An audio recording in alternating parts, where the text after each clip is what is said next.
I was 17 years old in the spring of 1946 when terror came to our quiet border town.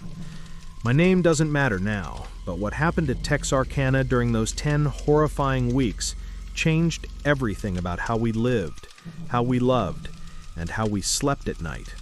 For 78 years, I've carried these memories, and even now, as one of the last people alive who witnessed the fear that gripped our community, I can still feel the chill that ran down everyone's spine when darkness fell. This is the story of the Phantom Killer, a faceless predator who turned our peaceful Twin Cities into a hunting ground. What I'm about to tell you isn't just another true crime story. It's the account of how an entire community held its breath for 10 weeks, wondering if they'd be next. And decades later, we still don't know who he was. Between February and May of 1946, 5 people were murdered and 3 more were wounded in a series of attacks that defied every attempt at explanation. The killer struck couples in lovers' lanes, invaded homes, and vanished like smoke into the Arkansas and Texas countryside that surrounded our town. No fingerprints, no witnesses who lived to identify him, no clear motive beyond the apparent thrill of the hunt. The FBI sent their best agents, the Texas Rangers deployed their most experienced investigators, and local law enforcement worked around the clock. Yet the Phantom remained exactly that, a phantom. But here's what makes this case truly terrifying. The killer didn't just murder people. He murdered our sense of safety, our trust in the night, and our belief that evil was something that happened to other people in other places. In a town where everyone knew everyone, where doors were never locked and children played outside until their mothers called them home for supper, suddenly, no one was safe. Parents kept their teenagers indoors after dark, couples stopped meeting in secluded spots, and the sound of footsteps on gravel became the soundtrack to our nightmares. What you're about to hear isn't just the timeline of the attacks, though those details are horrifying enough. This is the story of how fear spreads through a community like wildfire, how ordinary people respond when faced with an extraordinary evil, and how a killer who was never caught continues to haunt the memories of those who survived his reign of terror. The most chilling part? He could have been anyone. Your neighbor, your coworker, the man who sold you groceries or fixed your car. In Texarkana in 1946, the Phantom wasn't just hunting victims, he was hiding in plain sight, walking among us during the day, planning his next attack while we went about our normal lives. And when the attack suddenly stopped in May, we were left with a question that still echoes through our nightmares. Did he leave town? Did he die? Or is he still out there somewhere, an old man now carrying the secrets of those terrible 10 weeks? I lived through every day of the Phantom's terror campaign. I remember the fear in my mother's eyes, the way my father started checking the locks twice before bed, the hushed conversations that stopped when children walked into the room. I remember the first attack, when we still thought it might be an isolated incident, and the growing dread we realized we were dealing with something far worse than any of us had imagined. This is that story.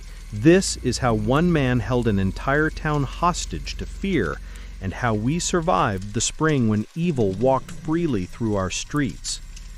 The night of February 22, 1946, started like any other Friday night in Texarkana.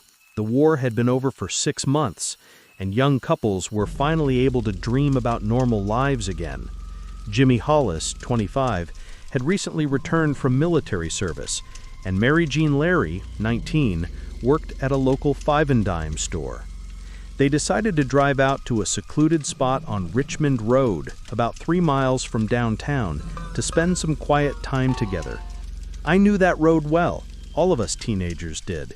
It was one of several lovers' lanes around Texarkana where couples went to park and talk and share intimate moments away from the watchful eyes of parents and neighbors. On any given weekend night, you'd find a dozen cars scattered along these quiet country roads, their windows fogged with young love and whispered promises. But that night, something was different. Something was watching from the darkness beyond the headlights. Around 11:45 p.m., as Jimmy and Mary Jean sat talking in his car, a figure emerged from the trees.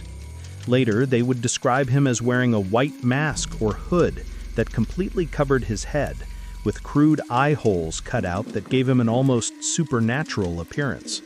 He carried a .32 caliber pistol, and his voice when he spoke was calm and controlled, the voice of someone completely in command of the situation. "Get out of the car," he ordered. What happened next established a pattern that would define the Phantom's method of operation. He wasn't interested in robbery. He barely glanced at Jimmy's wallet or Mary Jean's purse. This wasn't about money or possessions. This was about power, control, and the thrill of absolute dominance over his victims. The masked man forced Jimmy out of the driver's seat and made him lie face down on the ground. Then he began beating him with the butt of his pistol, striking him repeatedly across the head and back. Mary Jean's screams echoed through the dark countryside, but there was no one to hear them except the night creatures and the man who seemed to take pleasure in her terror. But the Phantom wasn't finished with his psychological torture. He forced Mary Jean to remove her clothes, and for 30 agonizing minutes, he alternated between beating Jimmy and sexually assaulting her. The clinical term is sexual assault, but what happened to Mary Jean went far beyond physical violence. The Phantom seemed to feed off her fear, her helplessness, her complete inability to protect herself or her boyfriend. Then, as suddenly as he had appeared, he vanished. Jimmy and Mary Jean were left broken and bleeding on the cold ground, wondering if he was still watching from the darkness, wondering if he would return to finish what he had started. Somehow, Jimmy managed to get them both back to town. The police were called, and for the first time, Texarkana heard the name that would haunt our dreams for the next 10 weeks. If you're watching this video, you're probably interested in true crime cases that go beyond the simple facts. You want to understand not just what happened, but how it felt to live through these events.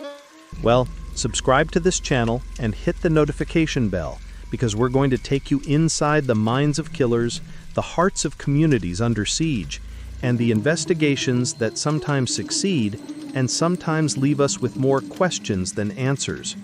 The story of the Phantom Killer has layers that most true crime channels never explore, and you're not going to want to miss what comes next.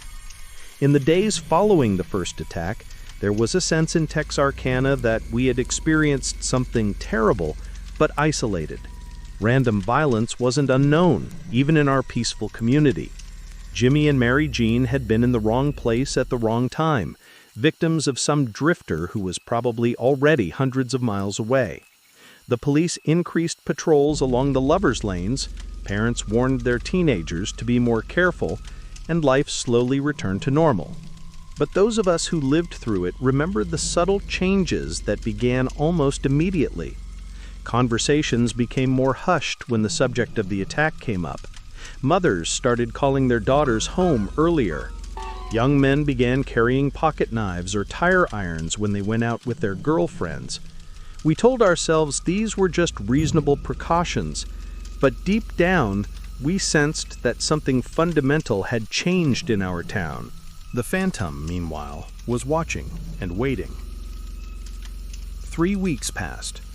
March came with its promise of spring, and the attack on Richmond Road began to feel like ancient history.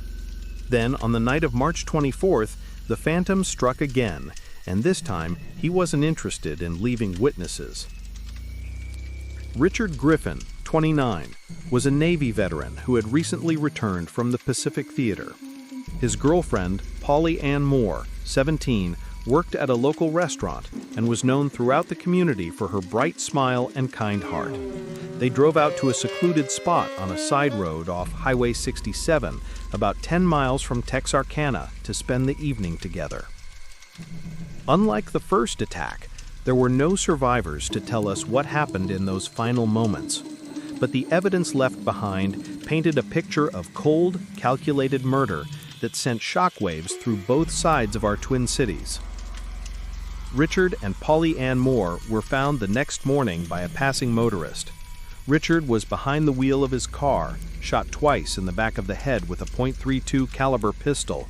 Polly Ann was in the back seat, also shot twice in the head.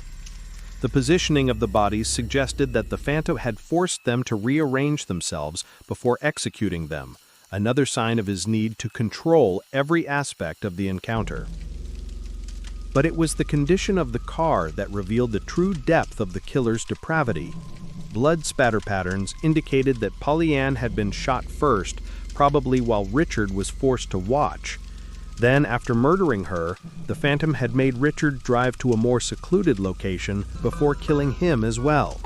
The psychological torture had lasted for miles, with Richard knowing that he was driving to his own execution, but powerless to prevent it. The double murder changed everything in Texarkana. This wasn't a random assault that had gotten out of hand. This was the work of someone who killed for the pure pleasure of killing, someone who had studied his victims, planned his attack, and executed it with the precision of a military operation. Fear began to spread through our community like a contagion. Parents forbade their children from going out after dark. Couples stopped meeting in secluded areas. Gun sales at local sporting goods stores increased dramatically as families armed themselves against an enemy they couldn't identify. But the most terrifying realization was yet to come. The Phantom wasn't finished with us. The investigation into the Griffin Moore murders brought federal attention to our small town for the first time in its history. The FBI dispatched agents from their Dallas office, recognizing that we were dealing with a serial killer who showed no signs of stopping. Texas Rangers arrived to coordinate with local law enforcement, and suddenly our quiet streets were filled with official vehicles and grim-faced investigators. I remember watching from my bedroom window as teams of officers combed through the woods around town, looking for any trace of evidence that might lead them to the killer. Bloodhounds were brought in to search for scent trails. Every known sex offender within a 100-mile radius was questioned and investigated. Roadblocks were set up on highways leading in and out of Texarkana, though by then it was probably too late to catch the Phantom trying to flee. The killer, however, seemed to be enjoying the attention. Far from being intimidated by the massive law enforcement presence, he appeared to be studying their methods, learning their patterns, and planning his next move with the confidence of someone who believed himself untouchable. On April 14th, exactly 3 weeks after the Griffin Moore murders, the Phantom struck again, and this time he brought his terror directly into the heart of our community. Paul Martin, 16, was a popular high school student and talented musician who played saxophone in the school band. Betty Jo Booker, 15, was a pretty blonde girl who sang in the church choir and dreamed of becoming a teacher. They attended a dance at the VFW Club that Sunday night, one of the few public gatherings that parents still felt safe allowing their teenagers to attend. But the Phantom was watching, waiting for his moment. Paul and Betty Jo left the dance around 1:30 a.m. and drove out to Spring Lake Park in Paul's car. It was a popular spot for young couples, a place where generations of Texarkana teenagers had shared first kisses and made plans for their futures. On any other night, they would have been safe there, surrounded by the familiar sounds of home. Instead, they encountered pure evil. Paul's body was found the next morning, shot 4 times with a .32 caliber pistol and left on the side of a country road, about 6 miles from where his car was discovered. The positional suggested that the Phantom had forced them to walk to the location where he was murdered, another indication of the Phantom's need to prolong the psychological torture of his victims. Betty Jo's body was found 2 miles away, hidden in a grove of trees.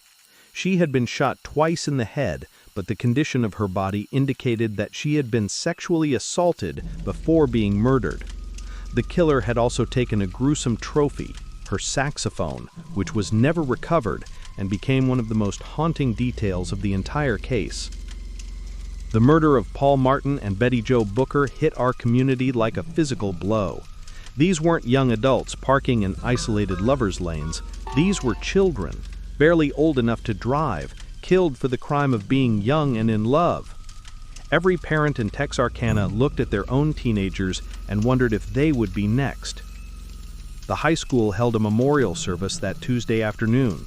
I attended along with most of the student body, and I'll never forget the sound of 500 teenagers crying at once. Betty Jo's voice, which had filled our church with beautiful hymns just days before, was silenced forever. Paul's saxophone, stolen by a killer who apparently collected souvenirs of his murders, would never again play the jazz melodies that had made him so popular at school dances. But even as we mourned, we knew the Phantom wasn't finished with us. The pattern was becoming clear. He struck every 3 weeks, always targeting couples, always using the same .32 caliber pistol, always managing to disappear without leaving a trace of useful evidence. Law enforcement officials held public meetings, urging young people to stay home after dark and warning couples to avoid secluded areas. A curfew was implemented, though it was largely voluntary since the city lacked the resources to enforce it effectively. Gun stores sold out of ammunition, and hardware stores couldn't keep door locks in stock. The psychological impact was devastating. Texarkana had always been a place where people trusted their neighbors, where children played outside until bedtime, where young love bloomed in quiet places away from adult supervision. The Phantom had stolen all of that from us, replacing it with suspicion, fear, and the constant awareness that evil could be hiding behind any familiar face. Because that was perhaps the most terrifying aspect of the entire case. The Phantom wasn't some obvious monster who stood out from the crowd. He lived among us, shopped in our stores, attended our churches, worked alongside our fathers and brothers. During the day, he was invisible, just another face in a town where everyone supposedly knew everyone else. But at night, he became something else entirely. A predator who hunted with the patience and precision of a natural killer. 3 weeks passed after the Martin Booker murders. The town held its breath, waiting for the next attack that everyone knew was coming. Parents kept their teenagers locked inside after sunset. Young couples who had been planning weddings postponed them indefinitely. The annual spring festival was canceled, and for the first time in the town's history, the high school graduation ceremony was moved from the outdoor amphitheater to the gymnasium, where security could be better controlled. May 3rd, 1946, arrived with all the dread of an approaching storm. Those of us who lived through that time remember the feeling of waiting for something terrible to happen, knowing that we were powerless to prevent it. The Phantom had established his pattern, and we were all just players in his deadly game. But this time, he chose a different type of target, one that shattered our last illusions of safety. Instead of hunting couples in lovers' lanes, the Phantom decided to bring his terror directly into someone's home. Virgil Starks, 37, was a farmer who lived with his wife Katie, 36, in a modest house about 10 miles northeast of Texarkana. They were hard-working people who minded their own business and had never bothered anyone.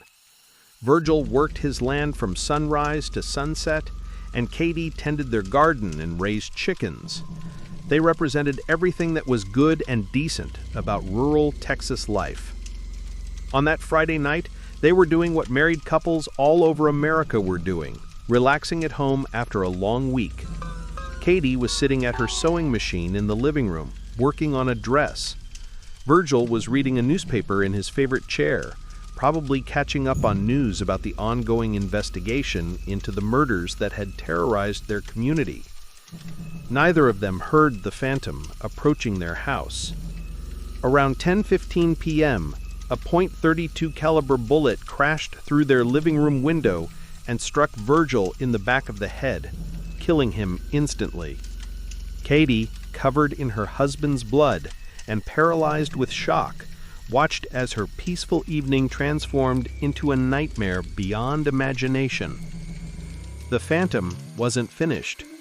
He walked around to the back door and began trying to break into the house, rattling the handle and kicking at the wood frame. Katie, operating on pure survival instinct, grabbed the telephone and called her sister, who lived nearby, screaming for help before the line went dead. The killer had cut the phone wires. What happened next showed a different side of the phantom's personality. Instead of the careful planning that had characterized his previous attacks, he seemed to be operating in a frenzy of bloodlust. He fired random shots through the windows, trying to hit Katie as she crawled across the floor seeking shelter. When she managed to reach the bedroom and lock the door, he circled the house, shooting through different windows, hunting for a clear shot at his prey. Katie later said that she could hear him breathing heavily outside the bedroom window, could hear his footsteps on the gravel as he moved from room to room, trying to find a way inside. For 20 minutes, she lay on the floor beside her bed, listening to the sound of breaking glass and splintering wood as the phantom tried to complete his work. Then, as suddenly as it had begun, the attack stopped. Katie heard a car engine starting in the distance, and the phantom vanished into the night, leaving behind a scene of carnage that would haunt investigators for decades. Virgil Starks was dead, but Katie had survived, becoming the first person to face the phantom and live to tell about it. Her survival, however, came at a terrible price. She had watched her husband murdered in front of her, had spent 20 minutes wondering if each breath would be her last, and had been forced to confront the reality that nowhere in Texarkana was truly safe from the killer who stalked our community. Do you want to know what it's really like when an entire community lives in fear? When neighbors start suspecting neighbors? When every shadow could hide a killer? When the simple act of turning off the lights at bedtime becomes an act of faith? Our channel explores the psychological impact of true crime cases, not just the facts, but the human cost of living through these events. Make sure you're subscribed and hit that like button, because we're going to take you deep inside the investigation that followed, the theories that emerged, and the reasons why this case remains unsolved nearly 8 decades later. Trust me, you've never heard the story told this way before. The attack on the Starks farmhouse triggered the largest manhunt in East Texas history. Within hours of Katie's desperate phone call, the countryside was swarming with law enforcement officers from multiple agencies. The FBI brought in additional agents from across the region, treating the case as a federal priority. The Texas Rangers assigned their most experienced investigators to the task force. Local sheriff's departments and city police forces worked around the clock, following up on hundreds of tips and leads. For the first time, investigators had a crime scene that the phantom hadn't completely controlled. Unlike the Lover's Lane murders, where the killer had chosen the location and dictated every aspect of the encounter, the Starks farmhouse provided evidence that he hadn't planned for. Footprints in the mud outside the windows, bullet trajectories that revealed his approximate height and position, shell casings that might contain fingerprints or other trace evidence. But even with this wealth of potential clues, the phantom remained a ghost. The footprints led to a road where he had apparently parked his car, but tire tracks in the gravel were too degraded to provide useful information. The bullet casings were clean of fingerprints, wiped down or handled with gloves. Ballistics confirmed that the same .32 caliber pistol had been used in all the attacks, but the weapon itself was never found. More frustrating for investigators was the complete lack of useful witness descriptions. Jimmy Hollis and Mary Jean Larry, the survivors of the first attack, could only describe a figure in a white hood with eye holes cut out. Katie Starks had never actually seen the killer. She had spent the entire attack hiding on the bedroom floor, listening to his movements but never getting a clear look at him. The investigation expanded to include every adult male in the greater Texarkana area. Alibis were checked and rechecked. Employment records were examined to see who had access to vehicles and flexible schedules that would allow for the carefully timed attacks. Gun registration records were reviewed to identify everyone who owned a .32 caliber pistol, though in rural Texas in 1946, that included nearly every household. One of the most promising leads came from several witnesses who reported seeing a black sedan with Arkansas license plates in the vicinity of multiple crime scenes. The car was described as a late model vehicle, possibly a 1940 or 1941 Buick or Oldsmobile, with a lone male driver who appeared to be surveying the areas where attacks later occurred. But the mysterious sedan was never found. Meanwhile, the community's fear reached levels that bordered on mass hysteria. Gun stores throughout the region sold out of ammunition. Hardware stores couldn't keep door locks, window bars, and security devices in stock. Families who had never owned firearms were buying shotguns and pistols, often without proper training or understanding of gun safety. The economic impact was devastating. Restaurants and movie theaters, which depended on young couples for much of their business, saw revenues plummet as people stopped going out after dark. The annual spring carnival was canceled, along with numerous other community events that required people to gather in public places during evening hours. But perhaps the most tragic impact was on the teenagers and young adults who represented the Phantom's preferred targets. High school sweethearts who had been planning weddings postponed them indefinitely. Young couples who had been meeting regularly for months or years suddenly found themselves unable to spend time alone together. The normal process of courtship and romance, which had always been such a natural part of town life, ground to a halt under the weight of fear. I remember my own experience during this time. I had been dating a girl from the Arkansas side of town, and we had established a routine of meeting every Friday night at the soda fountain before taking a drive out to Spring Lake to talk and listen to the radio. After the Martin Booker murders, her parents forbade her from seeing me outside of supervised activities at school or church. My own parents, usually reasonable people who trusted my judgment, began requiring me to be home by 9 p.m. and to account for every minute of my time when I was out. The psychological pressure affected everyone differently. Some families drew closer together, spending every evening huddled around their radios, listening for news updates about the investigation. Others began to fracture under the strain, with parents becoming overprotective to the point of suffocation and teenagers rebelling against restrictions that seemed to have no end in sight. Religious attendance increased dramatically as people sought comfort and answers from their faith communities. But even church services became exercises in collective anxiety, with pastors struggling to provide reassurance about a situation that seemed to defy rational explanation.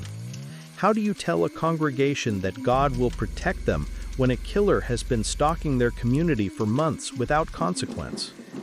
The most disturbing aspect of the community's response was the way suspicion began to poison relationships that had been built over decades. Neighbors who had trusted each other completely began to wonder if the quiet man next door might be capable of murder. Co-workers studied each other's behavior for signs of hidden violence. Even families began to look at uncles, cousins, and in-laws with new eyes, wondering if someone they had known all their lives might be hiding a terrible secret. This paranoia wasn't entirely unreasonable.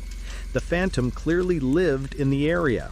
His knowledge of local lovers' lanes and back roads was too detailed for an outsider. He was familiar enough with the community to blend in during the day, to move through town without attracting attention, to choose victims and locations with the confidence of someone who understood the rhythms of local life. But knowing that the killer was among us only made the fear worse. Every man between the ages of 20 and 50 became a potential suspect in the minds of frightened residents.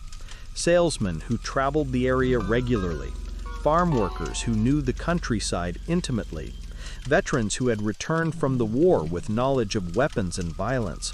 Anyone could be the Phantom Killer. The investigation continued to expand, reaching into neighboring states as authorities considered the possibility that the killer might be operating across a wider geographic area. Similar unsolved murders in Arkansas, Louisiana, and Oklahoma were reviewed for potential connections. The FBI's emerging profile suggested that the Phantom was likely a local resident with a steady job that provided flexibility and mobility, possibly someone in sales, farming, or transportation. But weeks passed without a break in the case. Despite thousands of man-hours of investigation, hundreds of interviews, and the deployment of the most advanced forensic techniques available in 1946, the Phantom remained as elusive as ever. Then, as May turned into June, something unexpected happened. The attacks stopped.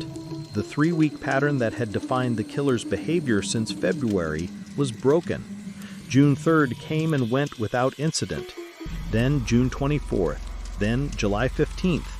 Each passing week brought a mixture of relief and anxiety to the community. Were we finally safe, or was the Phantom simply changing his methods, preparing for something even worse? By the end of July, some people began to cautiously hope that the terror was over. Maybe the Phantom had been scared off by the massive law enforcement presence. Maybe he had left the area or been arrested for some unrelated crime in another state. Maybe he had died or been injured in an accident that prevented him from continuing his killing spree. But those of us who had lived through every day of his 10-week reign of terror knew better than to let our guard down completely. The Phantom had proven too clever, too patient, too methodical to simply disappear because of police pressure. If he had stopped killing, there had to be a reason, and that reason might be more terrifying than his continued attacks. As summer passed into fall and fall into winter, the investigation gradually wound down. Federal agents returned to their home offices, rangers moved on to other cases, and local law enforcement resumed their normal duties. Life in Texarkana slowly returned to something resembling normal, though the scars left by those 10 weeks would never completely heal. Young couples began meeting again in secluded places, though they were much more cautious than before. Parents relaxed their restrictions on teenage activities, though curfews remained earlier than they had been before the attacks. Gun sales returned to normal levels, though many families kept the weapons they had purchased during the height of the fear. But the questions remained, as persistent and troubling as ever. Who was the Phantom Killer? Why had he chosen Texarkana for his hunting ground? What had motivated him to begin his killing spree, and what had caused him to stop? Most importantly, was he still out there somewhere, an aging man carrying the secrets of those terrible 10 weeks? Over the years, numerous theories have emerged about the Phantom's identity. Some investigators believed he was a drifter who had moved on to other hunting grounds. Others suspected he was a local resident who had died or been imprisoned for unrelated crimes. A few theorists suggested that he might have been someone in a position of authority, a police officer, a government official, or a military officer, who had used his position to avoid suspicion. One of the most persistent theories focused on a man named Ewell Sweeney, a car thief and petty criminal who was arrested in connection with the stolen vehicle that was found near one of the crime scenes. His wife told police that he had confessed to the murders, but she later recanted her statement, and there was never enough evidence to formally charge him. He spent years in prison for car theft and other crimes, maintaining his innocence regarding the Phantom murders until his death in 1994. Another theory suggested that the killer might have been Virgil Starks himself, acting out some form of dissociative disorder that allowed him to commit murders while having no conscious memory of them. This would explain why the attacks stopped after his death and why investigators never found any useful evidence. However, this theory fails to account for the fact that Starks was clearly the victim of the final attack, not the perpetrator. Some people in the community believed that the phantom had been someone they knew personally, a neighbor, a co-worker, a member of their church. These suspicions, often based on nothing more than unusual behavior or coincidental circumstances, destroyed relationships and divided families. Even today, nearly 80 decades later, there are people in Texarkana who harbor suspicions about elderly men who were young adults in 1946. The truth is, we may never know who the Phantom Killer was. Despite advances in forensic science, DNA analysis, and criminal profiling, the physical evidence from the case has yielded no definitive answers. The .32 caliber pistol was never found. The black sedan with Arkansas plates was never identified. The white hood that served as the killer's signature was never recovered. What we do know is the impact that those 10 weeks had on our community and on everyone who lived through them. The Phantom didn't just take 5 lives and wound 3 others. He stole our innocence, our sense of security, and our faith in the fundamental goodness of human nature. He showed us that evil could exist anywhere, even in the quiet places where we thought we were safe. I often think about the families of the victims, the Griffins and the Moores, the Martins and the Bookers, the Starks family. They never got the closure that comes with seeing a killer brought to justice. They never got answers to their questions about why their loved ones had to die. They were forced to live with the knowledge that the person who had destroyed their world was still out there somewhere, free to create new victims if he chose to do so. But I also think about the resilience of the human spirit, the way our community eventually healed from the trauma and rebuilt the bonds of trust that had been so severely damaged. Young people fell in love again, couples found quiet places to be together, and children grew up without the constant fear that had defined those terrible 10 weeks. The story of the Phantom Killer has become part of the folklore of East Texas and Southwest Arkansas. It inspired books, movies, and countless late-night conversations around campfires and in coffee shops. But for those of us who lived through it, it remains something more than a story. It's a reminder of how quickly our normal, peaceful lives can be shattered by forces beyond our control or understanding. As one of the last surviving witnesses to that time, I feel a responsibility to keep the memory alive, not for the sake of sensationalism or entertainment, but as a testament to the victims who deserved better than to be forgotten. Richard Griffin and Polly Ann Moore, Paul Martin and Betty Jo Booker, Virgil Starks, they were real people with hopes and dreams and people who loved them. They deserved to live full lives, to marry and have children, and grow old surrounded by family and friends.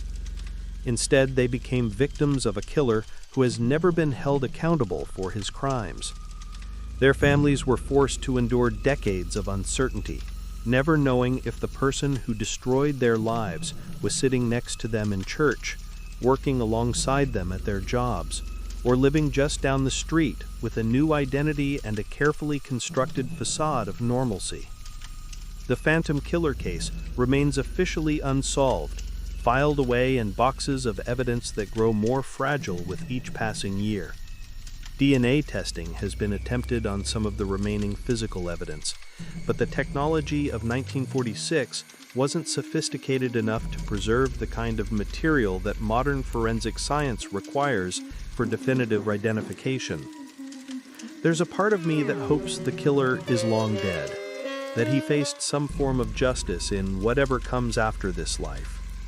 But there's another part of me that wonders if he's still out there somewhere, an old man now, maybe even watching videos like this one about his crimes, reliving those 10 weeks when he held an entire community in the grip of terror.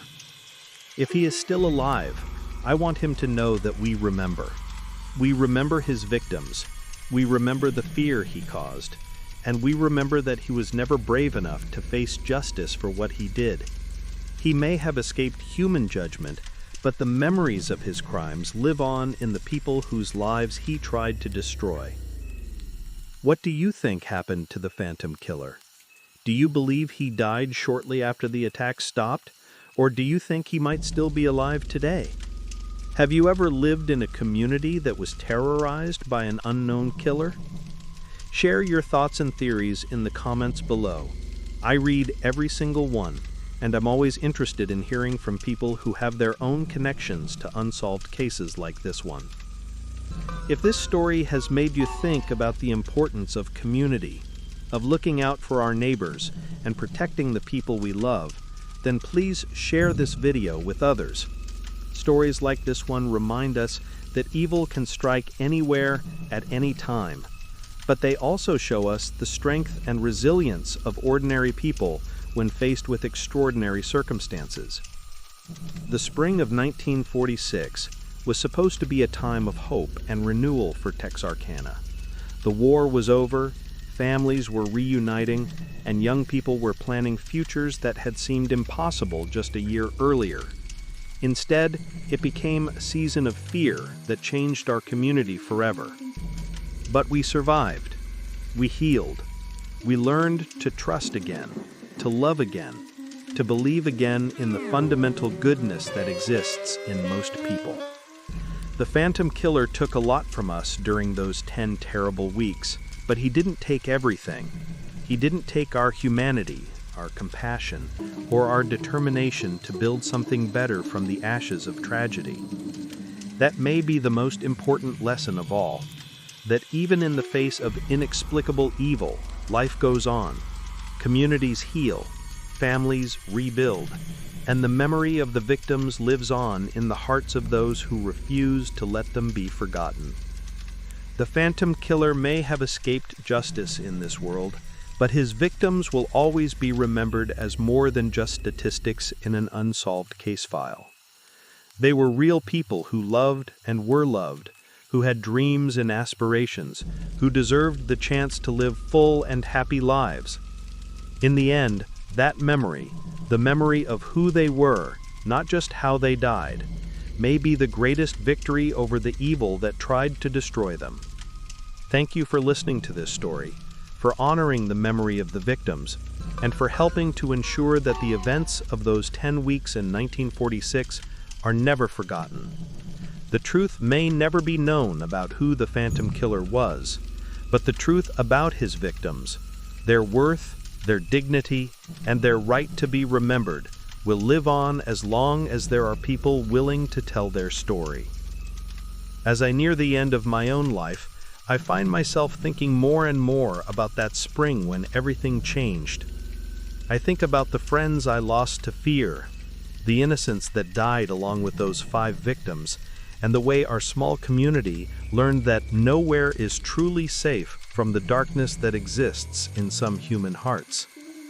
But I also think about the strength we discovered in ourselves and in each other. I remember neighbors checking on neighbors, parents holding their children closer, and young people who refused to let fear completely destroy their capacity for love and hope. The Phantom Killer showed us the worst of human nature, but our response to his crimes revealed some of the best. In the years that followed, Texarkana grew and changed. New families moved in, unaware of the history that had shaped our community. Children were born who would never know the fear that defined those 10 weeks in 1946. Progress and time gradually healed the wounds that seemed so permanent back then. Yet for those of us who lived through it, the memories remain as vivid as if it happened yesterday. We carry the voices of the victims, the weight of their unfinished stories, and the responsibility to ensure that their deaths meant something more than just random violence in a world that can sometimes seem senseless. The Phantom Killer wanted to be remembered as a figure of terror, someone who could control and destroy innocent lives without consequence. Instead, he became a reminder of why we must protect each other, why we must refuse to let evil have the final word, and why every life, no matter how briefly lived, has value and meaning that transcends the circumstances of its ending. That's his real legacy, though I doubt it's the one he intended. Not fear, but the determination to choose love over hatred, hope over despair, and community over isolation. The spring of 1946 was the season when evil visited Texarkana, but it was also the season when we learned what it truly means to stand together against the darkness. And that lesson, more than any unsolved mystery or unanswered question, is what I hope people will remember long after the last of us who witnessed those events are gone. The Phantom Killer may have escaped justice in this world, but his victims will always be remembered as more than just statistics in an unsolved case file, and then chapters.